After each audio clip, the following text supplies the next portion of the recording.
हरिओम। हामीले सधैँ सोक्तानी भन्दाखेरि पुष्पाञ्जली लिने कुरा अब भगवानको देवीको कुराले दुई चारवटा भन्छु र अगाडिको र पछाडिको भन्छु। सबैले गल्ती भएमा माफ गर्नु होला। नमस्कार।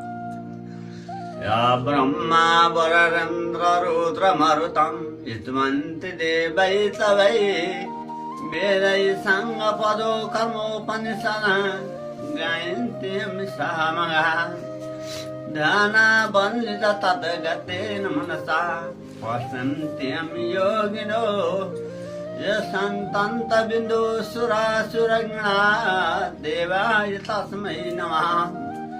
श्रीमातन्ननतरिचो जलवको शुक्रं मरं मालिका मल्ललं कृतकुण्डलं प्रभुदशं भूतावलो शोभिता सर्वज्ञान विज्ञान पुस्तककरा रुद्राक्षमालाधरा वाग्देवी वदनं विषेकरोतु मे त्रैलोक्य मातात्रम् मुखं करोति वाचालु पङ्गुलं लम्बरे गिरिं यशकृता तं वन्दे परमानन्दमानम्।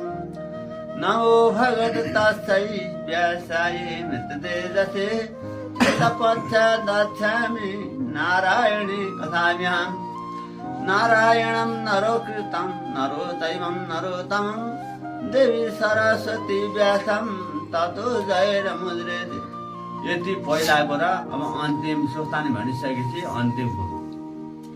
हरि ओम उपनयतु मङ्गलं जगत् मङ्गलालय श्रीमादीन करा किरण वदने व्यसान कृष्ण काले वर्ततु स्वशास्त्रलिली बने विश्वोऽयं थवरहितो ब्रह्मणा सन्तु निर्भयः अपुत्रा पुत्रणा सन्तु पुत्रणा सन्तु पौत्रणा निगनाथना सन्तु जीव सन्तु सदा तथम्।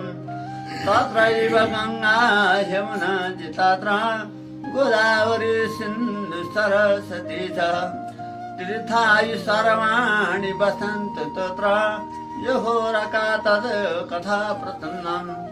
या कुन्दे दुतसारहा धवला या शुभ्रवस्त्रावृता या वीणा वरदण्डमण्डितकरा या श्वेतपद्मासना या ब्रह्माच्युत शङ्करं प्रविदिने देवै सदा वन्द्यता सामा पातु सरस्वती भगवती निश्चैलजा व्यापहा। यौ तौ शङ्ख कपालभूषितकरौ मलातिमालाधरौ देवौ